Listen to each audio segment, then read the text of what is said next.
कि क़द जाअकुम मिनल्लाहि नूरुन व किताबुम मुबीन, कि बेशक तुम सबके पास मिन जानिबिल्लाह दो चीज़ें आई, एक नूर आया और दूसरी किताब रोशन किताब मुबीन आई। यानी खुदा की जानिब से साफ साफ ये ऐलान है कि आने वाली चीज़ें दो हैं, तनहा कोई चीज़ खुदा की जानिब से नहीं आई है। जो भी चीज़ आई है खुदा की जानिब से दो चीज़ आई है, और इस दरमियान में वाव आतिफ़ा है जो मुगायरत का फ़ायदा दे रहा है। जब ये दरमियान में वाव आतिफ़ा आ जाता है तो ये मुगायरत का फ़ायदा देता है। जैसे मैंने कहा मेरे पास ज़ैद आया और सईद आया, तो इसका मतलब ज़ैद की माहियत अलग है, सईद की माहियत अलग है।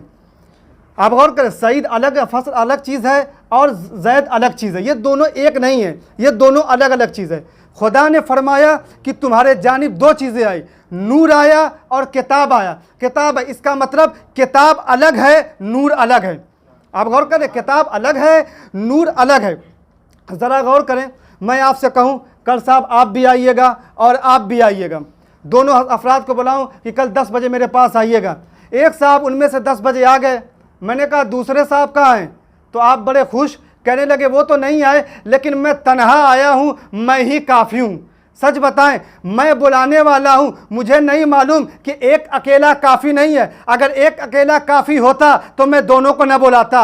मुझे दोनों का बुलाना इस बात की दलील है कि अकेला काफ़ी नहीं हो सकता। जब खुदा की जानिब से दो चीज़ें आई हैं तो एक अकेली चीज़ कैसे काफ़ी हो सकती है? एक अकेली चीज़ कैसे काफ़ी हो सकती है? आप खुद गौर करते हैं, इस ज़माने में आप देखिए खुदा ने जो लफ्ज़ जैसे जहाँ जैसे रख दिया वो बस वही सबसे ज़्यादा बेहतर है। कोई नहीं का जहाँ ज़बर है वहाँ ज़बर होना चाहिए, जहाँ ज़ेर है वहाँ ज़ेर होना चाहिए, जहाँ पेश है वहाँ पेश होना चाहिए। ऐसा नहीं है कि हम कहें कि यहाँ ज़बर होना चाहिए, यहाँ ज़ेर होना चाहिए था, यहाँ ज़बर होना चाहिए, नहीं, जैसे है कुरान में वैसे ही सबसे बेहतर है।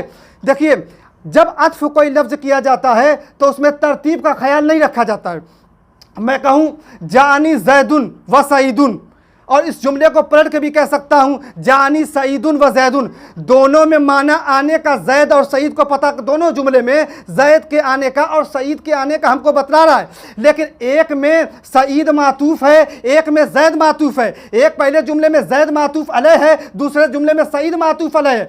तो ये बात इसलिए मैं बयान कर रहा हूँ कि माना तो एक दे रहा है लेकिन जुमला एक जैसा नहीं है। लेकिन क्या हमारे जुमले जैसा भी जुमला खुदा का होता है? क्या नहीं। खुदा का कुरान का ये है कि खुदा ने जो अल्फाज जहां जैसे रख दिया वही सबसे बेहतर है। अल्फाज की दूर की बात है, अगर जबर जेर भी जैसे है तो वही बेहतर है। कुरान में खुदा ने यह नहीं कहा कि पहले किताब आई फिर नूर आया, पहले खुदा कहता है पहले नूर आया फिर किताब आई। इसका मतलब खुदा हमको बताना चाहता है कि नूर के किताब बगैर नूर के नहीं रह सकती। यानी खुदा बताना चाहता है कि नूर बगैर किताब के रह सकता है, लेकिन किताब बगैर नूर के नहीं रह सकती। किताब बगैर नूर के। रोज़ का हमारा मुशाहदा है, घर में ये लाइट जल रही है, रोशन है, हमने उठाया, सारा काम कर रहे हैं, खा भी रहे हैं, पी भी रहे हैं, चल भी रहे हैं, घूम भी रहे हैं, सारे काम अंजाम दे रहे हैं। लेकिन जैसे ही हमने अलमारी से किताब निकाली, सोचा उठा के हम पढ़ना शुरू करें। अभी पढ़ ही रहे थे, अब किताब और नूर दोनों मिलकर एक साथ साथ चल रहे थे।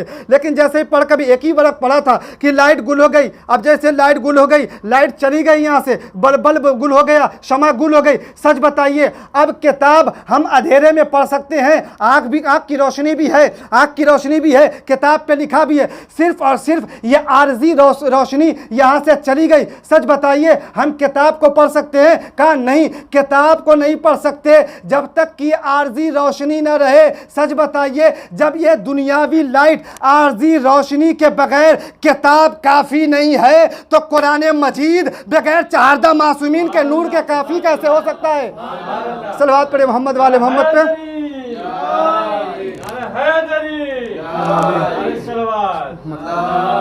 गौर करें, कहने वाला कह के गया हस्बुना किताब अल्लाह, किताब खुदा हमारे लिए काफ़ी है। लेकिन सच बताऊं, किताब खुदा खोलिए, सबसे अहम इबादत जो ज़िंदगी में जो इंसान दिन भर में 5 वक्त नमाज पढ़ता है, 5 वक्त नमाज पढ़ता है, उससे कहो कि कुरान मजीद में दिखाओ कि पूरी तरतीब के साथ नमाज का कहाँ हुक्म है। कसम खुदा की वो कुरान मजीद में नहीं दिखा सकता। अरे 5 वक्त छोड़े, वो नमाज की रकतें भी नहीं दिखा सकता कि फजर की 2 रकात है, ज़ोहरैन की 4-4 रकात है, मगरिबैन की 3 और 4 रकात है। वो गिना नहीं सकता, वो दिखा नहीं सकता। वो नमाज कुरान में 3 वक्त तो दिखा सकता है, लेकिन कुरान में न 17 रकात दिखा सकता है, न नमाज का तरीका दिखा सकता है। आप उठाइए कुरान मजीद और एक एक आयत को लीजिए।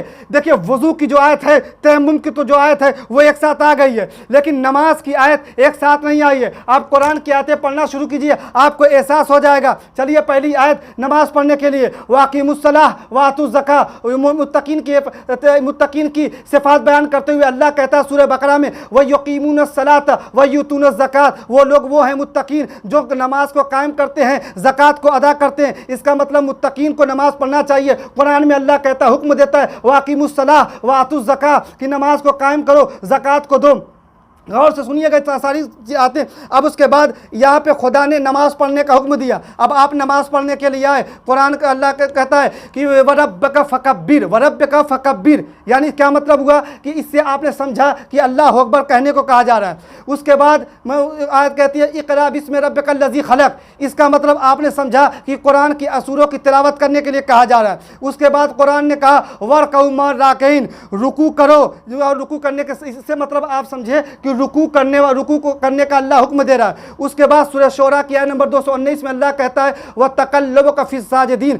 इस आयत से आप समझे कि सजदा करने का हमको हुक्म दिया जा रहा है। अब आपने सजदा भी कर लिया। उसके बाद सूरह मुदस्सिर में अल्लाह कहता है वह सियाबका फताहिर, और उसके बाद अपने कपड़े को पाक कीजिए। आपने समझा अपने लिबास को भी पाक करने का हुक्म दिया जा रहा है। यहाँ तक तो आप आ गए कि ये सारी चीज़ें कुरान में मौजूद है, लेकिन क्या ये सारी चीज़ें तरतीब के साथ हैं? कोई किसी पारे में है, जैसे कि ये आयत वरकऊ मअ राकिन, ये सूरह बकरा की आयत नंबर 43 है। वह सियाबका फताही व रब्बका फकब्बिर, ये सूरह मुदस्सिर की आयत नंबर 2 और 3 है। सूरह शोरा की आयत नंबर व तकल्लुबका फिस साजिदीन 219 है। ये सारे आयतें कुरान में बिखरी अलग अलग है। इकट्ठा कर भी लें तो आपको ये किसने हक दिया कि कुरानी आयतों से समझें कि इससे मतलब कि रुकू करना किस तरीके से, रुकू के बाद सजदा करना, ये किसने आपको हक दिया? हो सकता है रुकू एक मुस्तकिल इबादत हो, सजदा एक मुस्तकिल इबादत हो, क़याम एक मुस्तकिल इबादत हो, कपड़े को पाक सफाई रखना, ये सारी चीज़ें एक मुस्तकिल इबादत हो। इन तमाम चीज़ों के बावजूद आप गौर कीजिए, एक मुसलमान को खड़ा कीजिए, उसके बाद ये सारी कुरान में आते हैं। उसके बाद मैंने,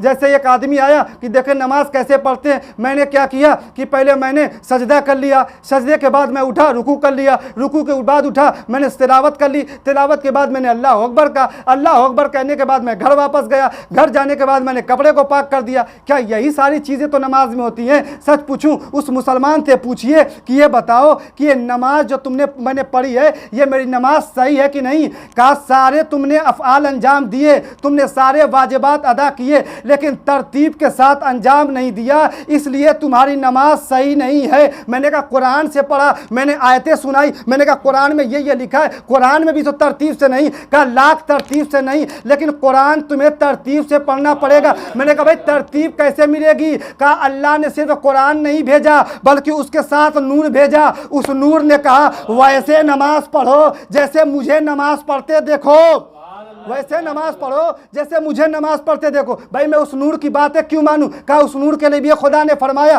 कि कुल सूरह आले इमरान आयत नंबर 31, उसमें भी खुदा कहता है कुल इन कुंतुम तुहिब्बुनल्लाह फत्तबिऊनी युहब्बिबकुमुल्लाह व यगफिर लकुम ज़ुनूबकुम वल्लाहु गफूरुर रहीम। ऐ लोगों, मेरे पैगंबर कह दो कि अगर ये लोग खुदा की मोहब्बत का दावा करते हैं तो इनसे कह दो कि मेरा इत्तिबा करें। सिर्फ यही नहीं, कुरान में और आयत है कुल अतिउल्लाह व अतिउर रसूल। पैगंबर कह दो कि देखिए इताअत और इत्तिबा में फ़र्क है। जब इताअत अफ़आल की हो तो इसे इताअत कहते हैं, जब अताअत अक़वाल की हो तो इसे अताअत कहते हैं, लेकिन यही चीज़ जब अफ़आल की हो जाए तो इसे इत्तिबा कहते हैं। इन दोनों आयतों को सिमट के खुदा एक जगह फरमाता है लक़द काना लकुम फ़ी रसूलिल्लाहि उस्वतुन हसना, तुम्हारे लिए रसूल खुदा की ज़िंदगी नमूने अमल है। पैगंबर भी कहते हैं वैसे नमाज पढ़ो जैसे मुझे नमाज पढ़ते हुए तुम देखते हो। इसका मतलब नमाज किताब खुदा से काफ़ी काफ़ी नहीं है। इसका मतलब नमाज किताब खुदा में तो है, लेकिन किताब खुदा में जैसे है वैसे नहीं पढ़ सकते। जैसे नूर ने पढ़ा है वैसे तक नमाज पढ़ेंगे, जैसे नूर ने पढ़ा। सलवात पे मोहम्मद वाले मोहम्मद पे। आप देखें तरतीब, और फिर देखें ये सिर्फ नई तरतीब खुदा की नहीं है। खुदा ने हमेशा पहले मुअल्लिम को रखा, बाद में भेजने वाले को। अब देखिए इस दुनिया में कोई भी सीखने वाला मौजूद नहीं था, लेकिन आदम की शक्ल में एक मुअल्लिम मौजूद था। आप देखिए किताब नहीं आई, लेकिन पहले मुअल्लिम आ गया, और पहले मुअल्लिम जिसे अबुल बशर और मुअल्लिम बशर कहा जाता है, उसने आकर लोगों को तौहीद की दावत दी। पहले जब बच्चा नया नया होता है तो माँ उसके हाथ में किताबें नहीं थमा देती हैं कि बेटा पढ़ो अल्लाह एक, नहीं, बल्कि उसको रटवाती हैं, कहो अल्लाह एक, पंजतन 5, इमाम 12। का क्यों? का अभी किताब नहीं पढ़ सकता, लेकिन अभी रट सकता है। गोया जनाब आदम आए हैं लेकिन किताब लेके नहीं आए, लेकिन तौहीद का दर्स ज़बानी देंगे, अदल का दर्स ज़बानी देंगे, नबूवत का दर्स ज़बानी देंगे, खुदा की अदल का दर्स ज़बानी देंगे, क़यामत का दर्स ज़बानी देंगे। ये दर्स यहीं नहीं रुका, बल्कि जनाब नूह अलैहिस्सलाम भी आ गए, इन्होंने भी दर्स दिया। जब दर्स दिया तो यहाँ भी कोई किताब नाजिल नहीं हुई, सिर्फ हुक्म खुदा से ज़बानी दर्स दिया जा रहा है। यहाँ तक कि जनाब इब्राहिम आ गए। जब जनाब इब्राहिम आए तो सूरह आला के मुताबिक सुहफ़ इब्राहिम और मूसा, गोया जनाब इब्राहिम के पास भी कोई सहीफ़ा था, जिस सहीफ़ा से वो तबलीग कर रहे। अब इंसान इस लायक हो गया, अब ये इंसान इस लायक हो गया कि किताब पढ़ के कोई बात समझ सके। लेकिन फिर भी अल्लाह ने सिर्फ और सिर्फ किताब नहीं भेजी, बल्कि जनाब इब्राहिम के साथ किताब भेजा, ताकि इंसान कभी भी किताब तन्हा उसके साथ न रहे, बल्कि उसके साथ मुअल्लिम में किताब भी रहे। अब गौर कीजिए, अब उसके बाद जब आसमानी चारों किताबों का नंबर आया तो पहले तौरेत आई। बहुत तवज्जो, पहले तौरेत आई मूसा अलैहिस्सलाम पे। मूसा अलैहिस्सलाम तौरेत की तबलीग करते रहे, तबलीग करते करते यहाँ तक कि जनाब मूसा का विसाल हो गया। जब जनाब मूसा का विसाल हो गया तो क्या फ़ौरन ज़बूर आ गई? नहीं, उसके बाद हज़ारों अंबिया आए और तौरेत की तबलीग करते रहे, यहाँ तक कि तौरेत का ज़माना ख़त्म हो गया, तौरेत मनसूख हो गई। जब तौरेत मनसूख हो गई तो अल्लाह ने ज़बूर को भेजा। अब तौरेत जब मनसूख हो गई तो अब तौरेत पर अमल करने वाला जन्नत में नहीं जा सकता, अब ज़बूर पे अमल करे। जनाब दाऊद अलैहिस्सलाम की किताब जो आई ज़बूर, अब उस पे अमल करने लगा। उस किताब के बाद हज़ारों अंबिया आए और हज़ारों अंबिया उसकी तबलीग करते रहे। और जब ये किताबें मनसूख हो गई तब उसके बाद जनाब ईसा अलैहिस्सलाम पे अल्लाह ने इंजील नाजिल की। इंजील नाजिल करने के बाद भी अल्लाह ने सिर्फ जनाब ईसा के बाद इंजील छोड़ नहीं दी, बल्कि उनके साथ, उनके हवारियों के साथ इंजील रखी, ताकि इंजील की वो तबलीग करते रहे। जब इंजील में भी तब्दीलियाँ हो गई तो अल्लाह ने मनसूख करके कुरान भेजा। कहा कुरान कैसी किताब है? कहा कुरान क़यामत तक के लिए हिदायत है। मैंने कहा बताइए, तौरेत के साथ हज़ारों अंबिया तबलीग करने वाले थे, ज़बूर के साथ हज़ारों अंबिया तबलीग करने वाले थे, इंजील के साथ जनाब ईसा के साथ उनके हवारी तबलीग करने वाले थे। बताइए, जो किताब मनसूख होने वाली है उसके साथ अल्लाह ने हज़ारों अंबिया को रखा है, और जो किताब क़यामत तक के लिए हिदायत है वो किताब कैसे पैगंबर के बाद अकेली रह जाएगी? वो किताब कैसे अकेली रह जाएगी? उसका दावा करने वाला कैसे कह सकता है हस्बुना किताब अल्लाह? यही वजह है कि जब आसमान से दो चीज़ें आई हैं, पैगंबर एक चले गए, हिदायत का सरचश्मा हमारे सामने नहीं है ज़ाहरी तौर पे, तो सच बताइए आज के ज़माने वाले शिकायत कर सकते हैं कि नहीं हमारे सामने पैगंबर नहीं, वैसा हादी नहीं, हम कैसे हिदायत हासिल करें? इसका मतलब कि कोई ऐसा होना चाहिए। देखिए, हिदायत की दो कुर्सियाँ थी, एक कुर्सी पे पैगंबर जलवा अफरोज़ थे, दूसरी कुर्सी पे किताब जलवा अफरोज़ थे। दोनों तबलीग कर रहे थे, दोनों हिदायत कर रहे थे। पैगंबर कुछ कहें तो कुरान तायीद करे, कुरान कुछ हुक्म दे तो पैगंबर उसको बजा लाते थे। आप देख रहे हैं, अब पैगंबर इस दुनिया से जा रहे हैं, तो जब पैगंबर इस दुनिया से जा रहे हैं तो उस कुर्सी पे कोई ऐसा ही आए जो पैगंबर जैसा हो, जो पैगंबर जैसा हो, ताकि लोगों की सही तरीके से तबलीग करे। इसलिए जब आसमान से दो चीज़ें आई हैं तो फिर पैगंबर भी दो चीज़ें छोड़ के जाएंगे। इसलिए पैगंबर आखिरी वक्त में फरमाते हैं, मैं अलगदीर का हवाला नहीं दे रहा हूँ, मैं अबकात का हवाला नहीं दे रहा हूँ, मैं सवाइक मुहर्रका का हवाला दे रहा हूँ कि उन्होंने गदीर के मौके, खुतबे के मौके पर लिखते हैं कौन सी किताब है सवाइक मुहर्रका, जिसका तर्जुमा ही है कि शिया मजहब को जला देने वाली किताब। ये समझते थे बिजली को हम गिरा देंगे और शिया मजहब इसमें जल जाएगा। दुनिया क्या समझे कि ये बिजलियां चमका सकते हैं, लेकिन उस चमकती हुई बिजलियों से हम हिदायत हासिल कर लिया करते हैं। वो और होते हैं जो पैगंबर के नूर से सुई तलाश किया करती हैं, वो और होते हैं।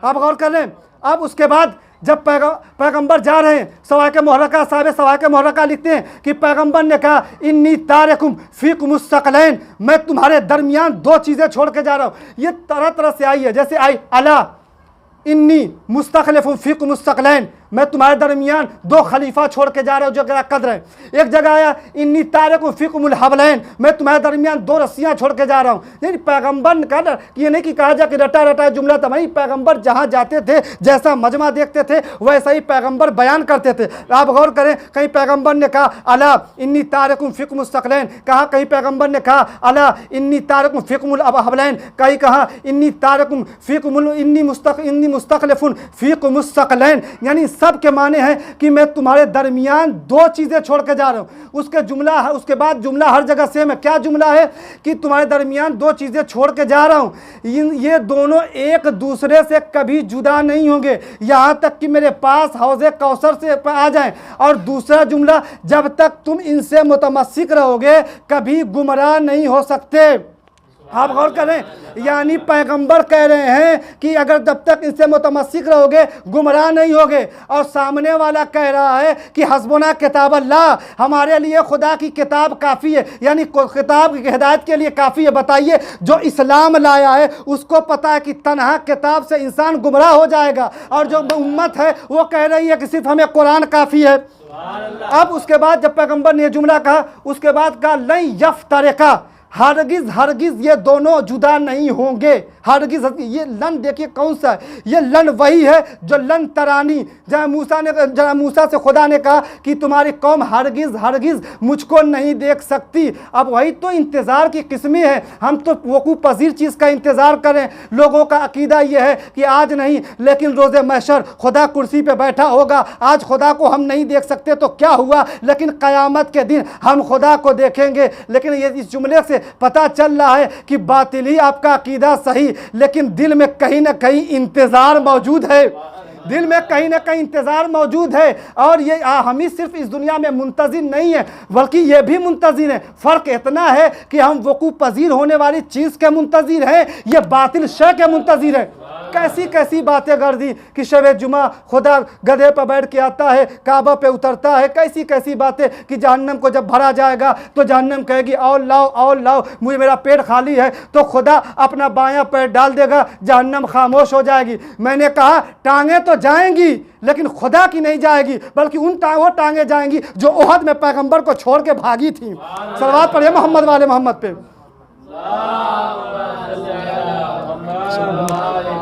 कैसी कैसी बातें। अब उसके बाद देखिए, जब चीज़ें दो बराबर की होती हैं तभी साथ होता है।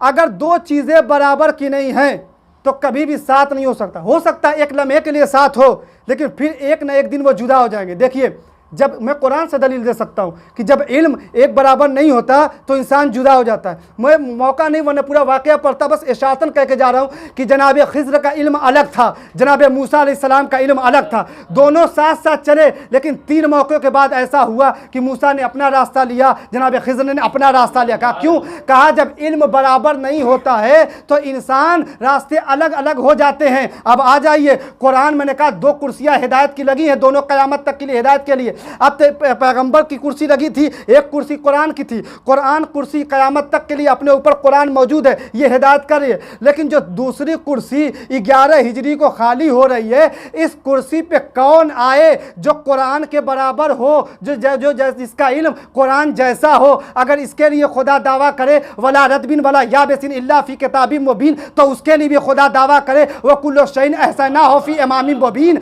अगर ये पैगंबर की ज़बान से निकले तो वो लोग भी ऐसे हों जिनका खून पैगंबर का खून हो, जिनकी हड्डी पैगंबर की हड्डी हो, जिनका गोश्त पैगंबर का गोश्त हो। अगर कुरान पैगंबर की आगोश में आती हो तो वो भी कभी पैगंबर के पुष्ट पर नज़र आते हो, वो भी कभी पैगंबर के दोष पर नज़र आते हो। आखिर कोई तो ऐसा तारीख में ढूंढिए कि जिसका इल्म कुरान के इल्म के बराबर हो। जब कोई खुश्क-तर नहीं जिसका इल्म कुरान में बयान कर दिया गया है, तो इसका मतलब कि तमाम तर कोई ऐसा होना चाहिए चाहिए कि जो जिसका इल्म ऐसा ही हो कि पूरे कुरान के बराबर हो। मैंने तारीख़ में जिस मुफस्सिरीन की, जब मैंने मुफस्सिरीन को पढ़ा तो उसमें मुझे सूरह रात की आखिरी आयत मिली कि उसमें क्या कहता है अल्लाह, व यकुलुल लज़ीना कफ़रू लस्ता मुरसला कुल कफ़ा बिल्लाहि शहीदम बैनी व बैनकुम वमन इंदहु इल्मुल किताब, कि एक रसूल तुम्हारी गवाही के लिए कह दो कि अगर ये कहते हैं रसूल नहीं तो तुम्हारी गवाही के लिए दो लोग काफ़ी हैं, एक अल्लाह काफ़ी है, एक वो जिसके पास पूरी किताब का इल्म है। इसका मतलब जिसके पास पूरी किताब का इल्म होगा वो कभी किसी मैदान में फंस नहीं सकता, किसी मैदान में किसी के सवाल पे खामोश नहीं हो सकता। मैंने एक ही घराना देखा और चंद अफराद अहले बैत के देखे कि जब मौला कायनात को देखा कि जब वो मिंबर पर जाते हैं तो कहते हैं सलूनी कब्ल अन तफकदूनी, जो चाहे मुझसे पूछ लो। दावा करने वाले बहुत से मिलेंगे कि कुरान के हम साथ हैं, लेकिन जब मसला फंसता तो लौला कहते हुए नजर आए, कोई मौला कहते हुए नजर नहीं आया। सलवात पढ़िए मोहम्मद वाले मोहम्मद पे।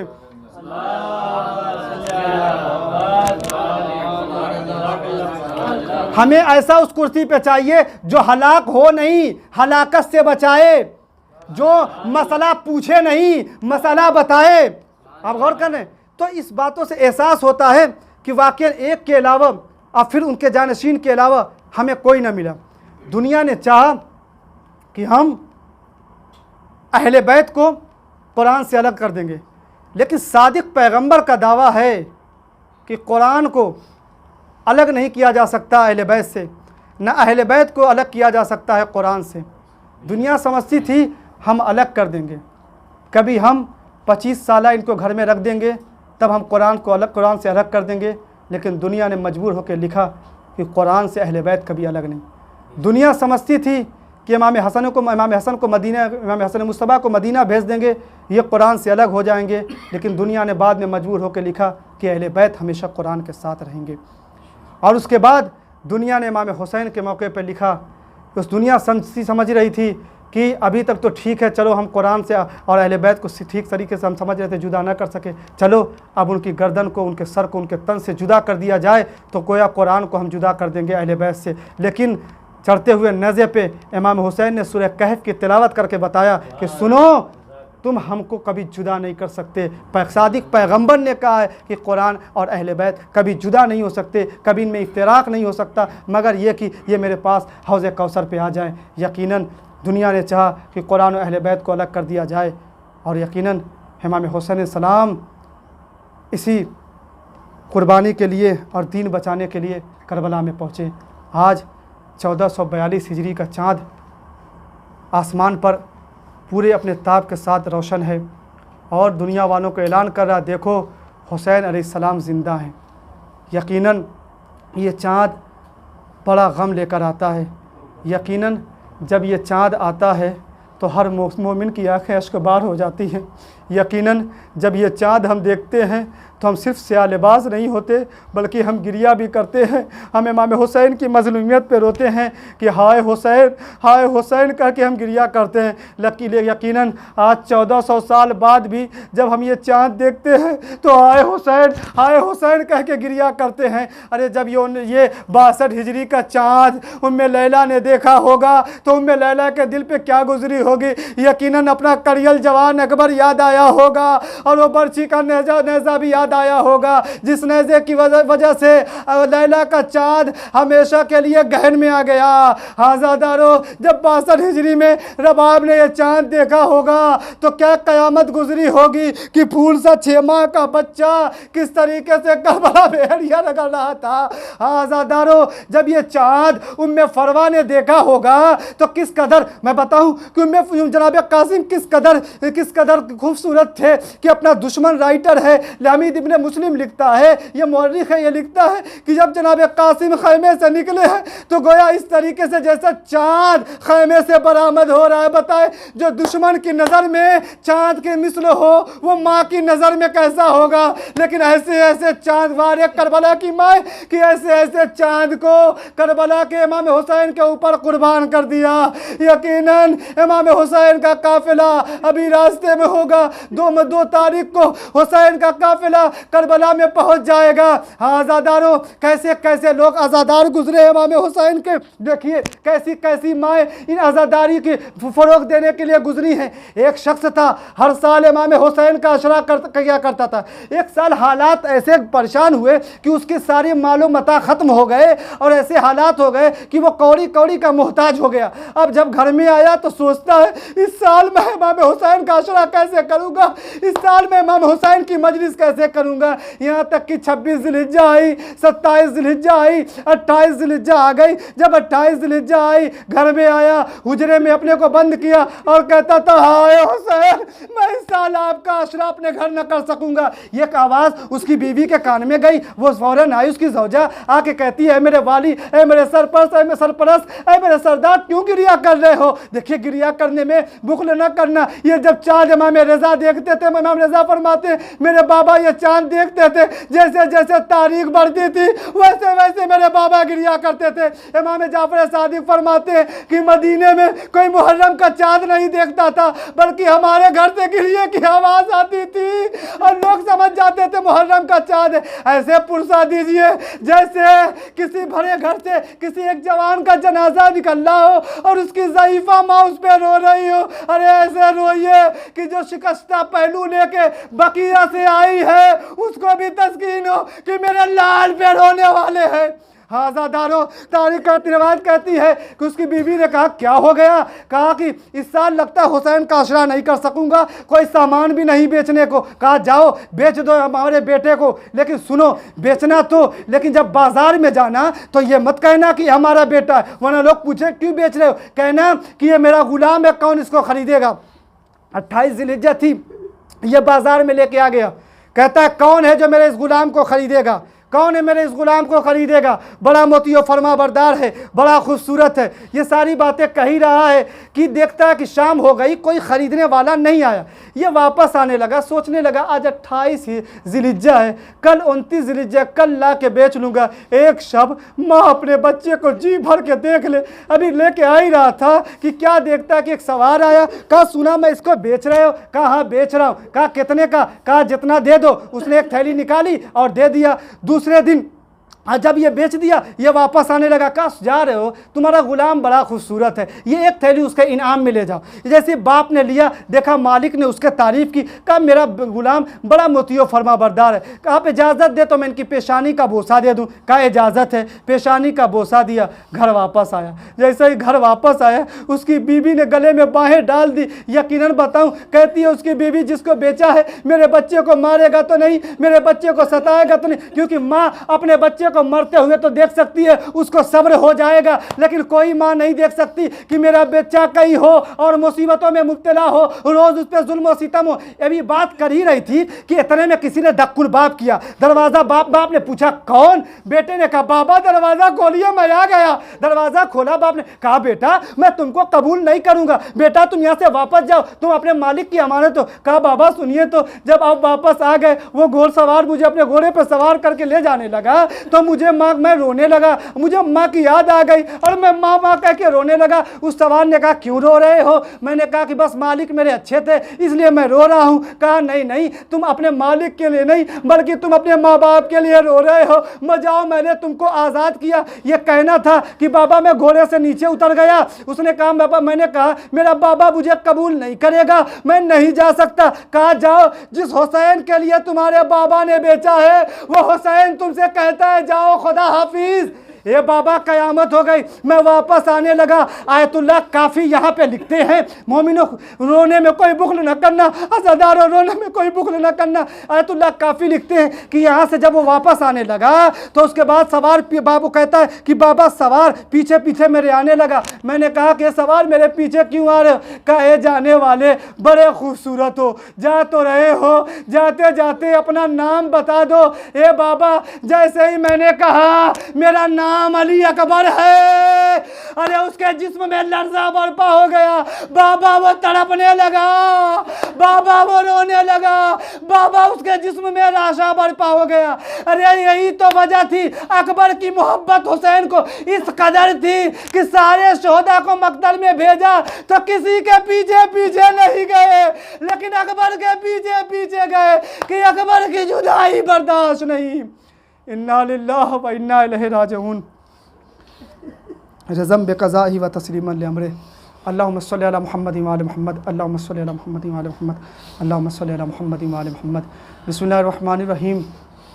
अल्लाहुम्मा कुल्ल वलिय्यकल हुज्जत बिल हसन सलवातुका अलैहि व अला आबाए फ़ी हाज़िहि साअति व फ़ी कुल्लि साअ वलिय्यन व हाफ़िज़न व क़ाइदन व नासिरा व दलीलन व इन हत्ता तुस्किनहु अर्ज़क़ तवा व तुमत्तिअहु फ़ीहा तवीला।